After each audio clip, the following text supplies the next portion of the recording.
नमो अरिहंताय नमो सिद्धाय नमो आर्याय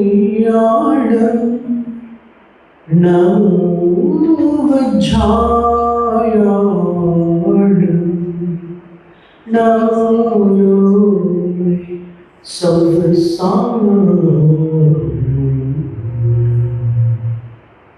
लोक त्रिकालवर्ती परमार्थ आप्त परमात्मा भगवान तीर्थंकर जिनेन्द्र भगवान भगवती चिन्मणि सरस्वती देवी माँ दिव्य ध्वनि और समस्त निर्ग्रंथ गुरु राजन भक्तिपूर्वक प्रणाम वंदन नमन। पुरुष जाति के ज्ञानी ध्यानी तपस्वी चरित्र चक्रवर्ती धर्म धर्मराचार्य परम श्रद्धेय शांति सागर गुरुराज को तो भक्तिपूर्वक नमस्ते। दीक्षा शिक्षा गुरुआचार्य विद्यासागर महाराज को नमस्ते। इस व्याख्यानमाला के निर्देशक आचार्य वर्तमान सागर महाराज श्री देव सागर महाराज जी को नमस्ते और सभी आचार्य उपाध्याय साधु परमेश्वरों को, गण्य आरिका माता जी को, शेष आरिका माता जी को, लक्ष देवा माता जी को योग्य बने।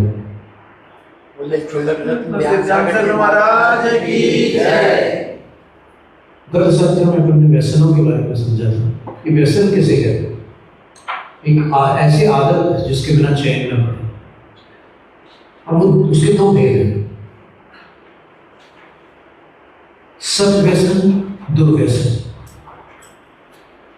अब कुछ अच्छे व्यसन होते हैं, उदाहरण के लिए विद्या व्यसन, सेवा व्यसन, भक्ति व्यसन, दान व्यसन। तो ऐसे लोग भी होते हैं। और दूसरे व्यसन कौन से? दुर्व्यसन। तो दुर्व्यसन में कौन से आते हैं? जुआ खेलना, मांस मद, वेश्या व्यसन शिकार, चोरी पर रमणी रमण, सातो व्यसन निवार। छोटे से दोहे में सब कुछ आ गया। जुआ खेलना, आप जहां पर धन की राशि लगाते हैं और एक प्रकार से दांव पर लगाते हैं, उसको जुआ कहते हैं। दूसरा मांस, तीसरा मद, मद का अर्थ मदिरा, चौथा वेश्या व्यसन, पांचवा शिकार। तो शिकार से प्राप्त जो वस्तुएं हैं, प्राणी हिंसा से प्राप्त की गई वस्तुएं, चाहे वो शेर के नख से बनी हुई कोई वस्तु अथवा डोर स्किन, हिरण के चर्म से बनी हुई कोई वस्तु। कई बार कुछ टोपियां आती है मृग चर्म की, कुछ ऐसे फर कोट्स वगैरह आते हैं, वो सारी चीजें त्याज्य हैं। चोरी, चोरी में एक व्यसन है।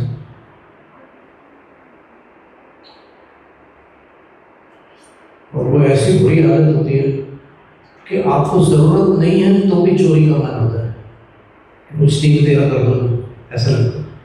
चोरी को मुहावरों की भाषा में 3-13 करना होता है। 3-13, 9-11 तो आपने सुना ही होगा। 9-11 का मतलब होता है डिपार्चर, रवाना हो जाना, और 3-13 का अर्थ होता है चोरी। अब कोई सोचे कि 3-13 तो हम लोग रोज करते हैं चौके में, 13 + 3 16। तो 16 एक अलग चीज है, पर ये 3 13 जो है ये मुहावरा है। 16 कहना अलग बात हो जाएगी, 3 13 कहना अलग बात हो जाएगी। चौके में कोई 3 13 थोड़ी करता है, बर्तनों की चोरी थोड़ी करता है। कहीं हो तो बात है, वो तो एक्सेप्शनल केस तो हर जगह बन जाएगी। तो सातों व्यसन निवार, इन सातों व्यसनों का त्याग करो। पद्मनंदी पंचविंशति के हम सभी व्यसनों का वर्णन है और एक सप्त व्यसन चरित्र है, आप जरूर पढ़िए, मजेदार है। हमें लग रहा है कि सबके लिए पठनी है क्या सप्त व्यसन चरित्र आपके यहाँ? मैं इसे लिखना होगा।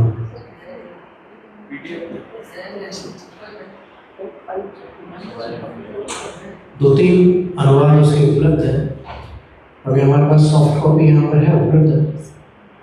सप्त व्यसन चरित्र पठनी है और हर नवयुवक को, संपूर्ण युवा पीढ़ी के लिए पठनी है, क्योंकि ये लत जो पड़ती है इसके विषय में एक स्वदेशी आंदोलन के राष्ट्रीय प्रवक्ता हुए राजीव दीक्षित जी, जिनका नाम था, आते थे कभी कभी हमारे पास, आचार्य श्री के पास भी जाते थे, मुनि पुंगव जी के पास भी गए हुए हैं, कई स्थानों पर जाते रहते थे। तिजारा के पास केडिया कंपनी की एक योजना थी, वहाँ पर एक मदिरा निर्माण संयंत्र, वाइन फैक्ट्री बनने जा रही थी। तो फिर इन लोगों ने आंदोलन किया था और उस आंदोलन में बहुत संघर्ष करना पड़ा, मतलब यहाँ तक गोलियां चली थी, तो कुछ जाने भी गई थी, पर अंततः वो शराब की फैक्ट्री वहाँ नहीं बन पाई, क्योंकि तिजारा जैन तीर्थ है और तीर्थों पर व्यसनों के स्थल या फिर व्यसनों के साधनों का निर्माण शुभास्पद नहीं है, कम से कम भारत में। और अंदर विदेश में तो तीर्थ है ही नहीं, कहीं कहीं होंगे, कंबोडिया वगैरह में कुछ ऐसे जिनालय हैं, कुछ ऐसे स्थान कहीं अपवाद रूप में, तो उसके लिए बहुत संघर्ष करना पड़ा। तो उन राजीव दीक्षित ने एक बात बताई थी कि SBL कंपनी है, SBL होम्योपैथिक दवाइयाँ बनाती है, तो उन्होंने कुछ प्रयोग किए ऐसे कि गांव में जो सार्वजनिक प्याऊ होते हैं जहाँ से लोग पानी पीते हैं, उस प्याऊ में वो SBL की दवाइयाँ डाल दी गई। तो इतने पानी में उतनी सी दवाई, समझ में नहीं आता स्वाद उसका, कुछ पता ही नहीं चलता कि कुछ डाला है इसमें।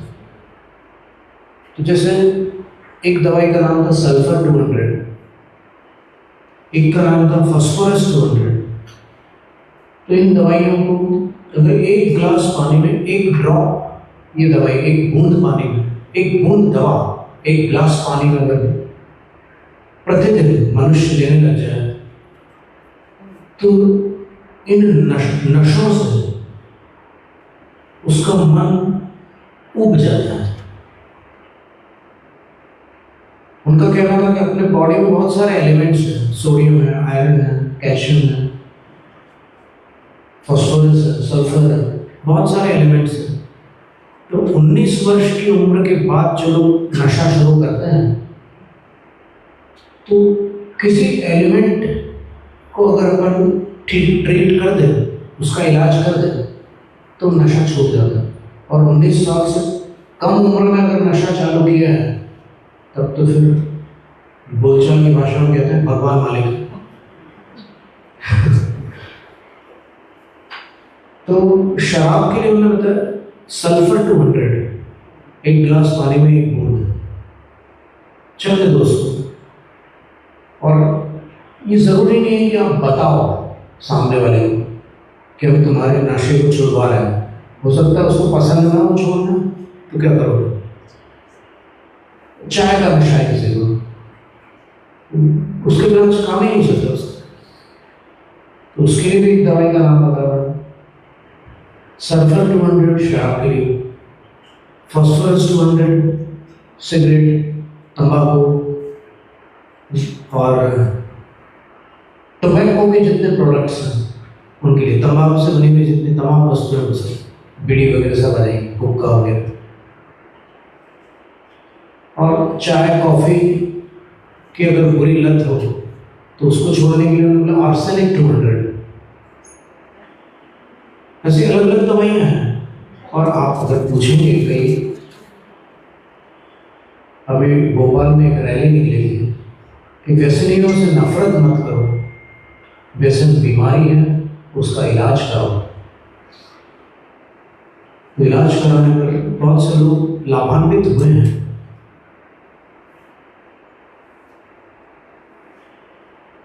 एक व्यक्ति आया था हमारे पास, बोले कि मैं एक दिन में, मतलब मुझ जितना शराब कोई नहीं पी सकता, मैं 20 लीटर्स तक पी चुका हूँ एक दिन में, 24 आवर्स में 20 लीटर्स, मेरे जितना कोई नहीं पी सकता। तो हमने बोला कि कैसे छोड़ा तुमने? तो उसमें बताया कि मैं आचार्य विद्यासागर महाराज के पास गया और उनसे कहा कि मैं क्या करूं, ये छोड़ती नहीं मेरी आदत। तो आचार्य ने एक वाक्य बोला कि तुम मरने को तैयार हो क्या? बोले आप कहोगे तो मर जाओ, मैं नहीं कहूँगा मरने के लिए, लेकिन उतना साहस लाओ जैसे कोई आत्महत्या करने वाला मनुष्य एकदम दुस्साहस के आवेग में आ जाता है कि बस हिम्मत करके मर ही जाए, और उसको अगर 5 मिनट टाल दो और कहो कि भाई क्या बात थी, क्यों तुम मरना चाहते हो, तो वो जब अपनी स्टोरी सुनाता है कि मैं इस कारण से मरना चाहता हूँ, और सामने वाले को लगता है कि यार ये तो सही कह रहा है, तो इसको मारने दिया जाए। बोले कि ठीक है तुम मर जाओ, अब क्या मरोगे? वो उस टाइम में मूड बना था, वो खलास हो गया, अब थोड़ी मर सकते हो। तो ऐसा होता है कि आत्महत्या जो उस 5 मिनट के पीरियड में अगर कर ली तो कर ली, नहीं तो फिर नहीं कर सकते। अगर मान लो कोई पानी में कूद गया और कोई उसको बचा ले और दोबारा वो पानी में कूदने जाता है तो फिर नहीं कूद सकता। तो ये स्थिति आचार्य ने बोला कि मरने को तैयार हो गया, तो बोले तैयार हो रहा है,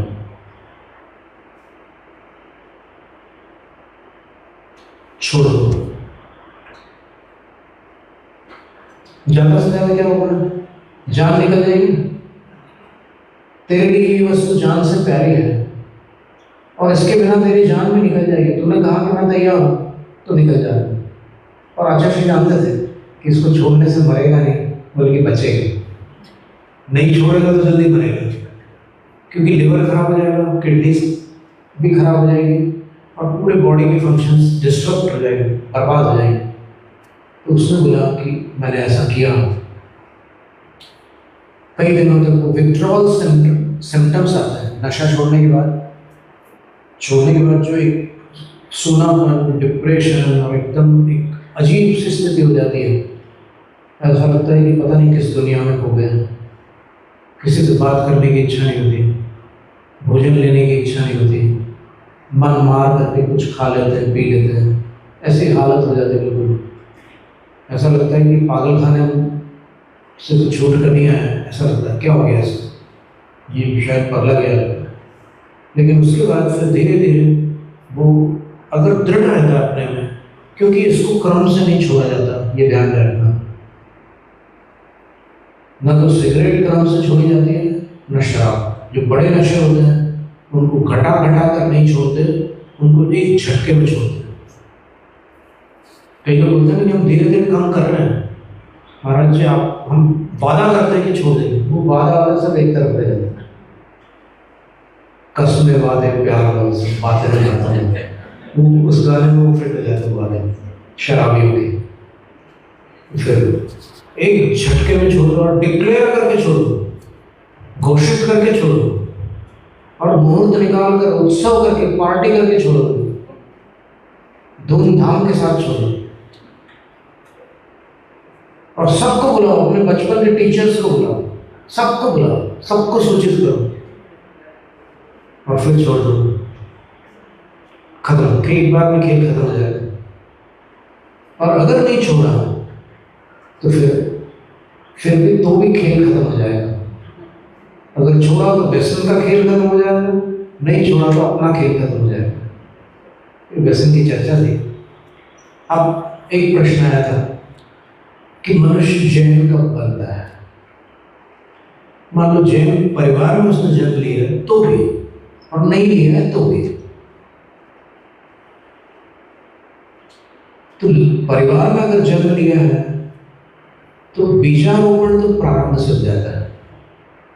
जैसे जब कोई आत्मा मां के गर्भ में आई तो वहां से महापुराण ग्रंथ में और अन्य शावकाचारों में लिखा है कि ऐसी लगभग कुछ क्रियाएं होती हैं, कुछ ऐसे अनुष्ठान होते हैं जिन अनुष्ठानों से उस पर जैनत्व के संस्कार डाले जाते हैं। लगभग 5 अनुष्ठान गर्भ काल में होते हैं। उसके बाद फिर और अनुष्ठान होते हैं उसके जन्म के उपरांत। जब उसको पहली बार मंदिर लाते हैं तब गुरु के श्रीमुख से अथवा कोई त्यागी व्रती के श्रीमुख से अथवा कोई विद्वान के श्रीमुख से अथवा कोई बुजुर्ग है उनके श्रीमुख से।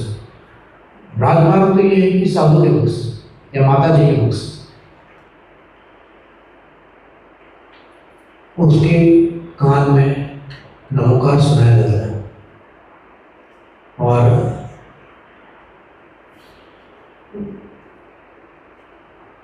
अगर बेटी है तो बाएं कान से, बेटा है तो दाहिने कान से, और दोनों कान से सुना दो तो सोने में सुगंध वाली बात होगी। और फिर उसको आशीर्वाद देते हैं। ये क्रिया हमने ज्ञानवती माता जी के पूज्य गणनी माता जी के सानिध्य में देखी कि उनके सामने उस माता जी ऐसे बैठे हुए और सामने माता जी बोलते कि लेटा दो इसको, बच्चे को यहाँ लेटा देते। फिर माता जी उसको संबोधन देती और वो छोटा सा बच्चा है, लेकिन फिर भी कई माताओं को ये अनुभव हुआ कि जब वो बच्चा बोलना नहीं जानता, बच्चे के कुछ गिने चुने स्वर होते हैं, कुछ आवाजें निकालते हैं बच्चे, वो बेबी लैंग्वेज बोलते हैं उसको। आप सर्च करिएगा कि कौन सी आवाज का क्या अर्थ है तो आपको मिल जाएगा कि वो अगर ऐसी आवाज कर रहा है तो क्या चाहता है, और अगर और कोई आवाज कर रहा है तो उसका क्या अर्थ होता है, वो आप देख लीजिएगा। तो माता जी उसको संबोधन करती है कि ये जीव तू इतने संसार में भटकते हुए आज यहाँ पर जैन कुल में जन्मा है। और बच्चा अगर इधर उधर देखता है, ए वहां मत देख, इधर ध्यान दे, मेरी बात सुन, ऐसे करके बोलते हैं, इतना प्रेम से बोलते हैं कि एकदम हृदय प्रसन्न हो जाए कोई भी देखे तो। और फिर उसको एक संक्षिप्त संबोधन देती है और फिर बोलती है कि अब तेरा नाम ये होगा। जैसे मान लो किसी का नाम हमने अजित रखा, तेरा नाम अजित होगा। और कोई भी नाम रखते हैं, स्त्रीलिंग नाम भी रखती है, पुल्लिंग नाम भी रखती है। बहुत सुंदर ढंग से वो होता है काम। और कभी आपको अगर अवसर मिले तो माता जी के पास जाकर के देखिएगा कितने सुंदर ढंग से वो नाम रखती है। और ऐसे गुरुजनों के पास ये कार्य होते हैं। महापुराण में नाम रखने की विधि बताइए कि नाम कैसे रखे जाते हैं बच्चों के। तो कुछ बहुत सुंदर विधि, आप वहीं से पढ़ोगे तो ज़्यादा अच्छा होगा। आप ये तो चाहेंगे कि हम बताते हैं, तो सामने श्लोक होंगे तो फिर हम श्लोक पढ़ करके उसका अर्थ कभी आपके सामने रख सकते हैं। वरना आप अगर पढ़ लो तो और भी अच्छी बात है, और अगर आप यहीं से सुनना चाहते हो तो यहाँ से सुनने पर क्या होगा कि बहुत सारे लोगों को दूर दूर तक सुनने मिलेगा। तो ये इतनी जानकारी की बात है कि यहाँ से जैन संस्कार की शुरुआत गर्भ से हुई। अब जन्म के उपरांत उसको गुरु के पास जाकर के ये मंत्र सुनाया और उसको कुछ उद्बोधन दिया। कुछ तो चाहती है बात अंदर। और हम बोल रहे थे, जो बात अधूरी रह गई, कि कई माताओं को इस बात का अनुभव होगा कि जैसे वो कुछ मन से अपने बच्चे से कहती है, और आपने देखा होगा कि वो समझ लेता है। कभी कभी आप मन से उस बच्चे से कुछ बोल रहे हो और उसको समझ में आ जाता है। तो ये चीज जब गुरु पशुओं को संबोधन देते हैं, तो वो भले ही हिंदी भाषा या और कोई भाषा ना समझता हो, लेकिन भाव पकड़ लेते हैं। नमोकार मंत्र सुनते हैं जानवर, मरणासन्न जीव नमोकार मंत्र सुनते हैं, लेकिन उनको अरिहंत का अर्थ नहीं मालूम है, उनको सिद्ध आचार्य का अर्थ नहीं मालूम, लेकिन फिर भी वो जो उसको जाना चाहिए, जो उस तक उतना वहां तक चला जाता है। तो जैन कब बनता है? फिर 8 वर्ष की आयु होती है बच्चे की, गर्भ से 8 वर्ष है। गर्भ से 8 वर्ष की जब आयु होती है, तब उसको मोजी बंधन एक संस्कार होता है। उपनयन संस्कार कहते हैं उसको। सर्वार्थ सिद्धि ग्रंथ में पूज्यपाद आचार्य महाराज ने साताविग्नी के आश्रम में उपनयन संस्कार बताया है। कुछ लोग बोलते हैं कि जैनों ब्राह्मणों से जैनों ने अपना ली। ज़्यादा होशियारी क्यों करते हो? समझ नहीं आता कि आप इतने निर्णायक कैसे बन जाते हैं। आपने LLB करी क्या? तो जजमेंट देने का अधिकार कैसे प्राप्त कर लिया आपने? इतने जज मत करो, क्योंकि जब कर्म आपका जजमेंट देंगे तो हालत खराब हो जाएगी। अगर आप उनके विरुद्ध जज बनोगे तो वहां पर उन्होंने लिखा कि ये साता का आश्रम है, यज्ञोपवीत संस्कार, और ये ब्राह्मणों तक सीमित नहीं है, त्रैवर्णिक आचार है। और इसमें संकल्पित होना पड़ता है कि हम जीवन में मदिरापान नहीं करेंगे, मांस नहीं लेंगे, मधु नहीं लेंगे, 5 उदंबर फलों का सेवन नहीं करेंगे। जब ये 8 संकल्प लेता है तब अष्टमूल गुणधारी बन जाता है। 8 वर्ष की आयु जब होती है तब, और जीवन भर के होते हैं ये नियम। तो ये भी जैनत्व के संस्कार है। और फिर उसके हाथ से अभिषेक कराया जाता है और अन्य भी धार्मिक अनुष्ठान कराया जाता है, तब वो पूरा जैन होता है। उसके बाद सम्यक का भी पात्र होता है, अणुव्रत का भी पात्र हो जाता है 8 वर्ष में। और कुछ ऐसे भी जीव होते हैं जो महाव्रत तक के पात्र हो जाते हैं, जिनसे आचार्य कुनकुन आचार्य के विषय में कहा जाता है कि उन्होंने बहुत छोटी उम्र में, बाल्यावस्था में ही संन्यास अंगीकार कर लिया था। ये महत्व की बातें थी।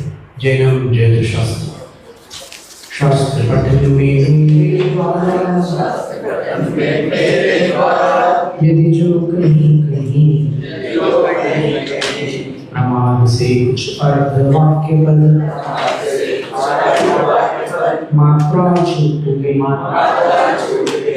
सरस्वती मेरी स्तुति को कृपया क्षमा करे और मुझे कैवल्य धाम में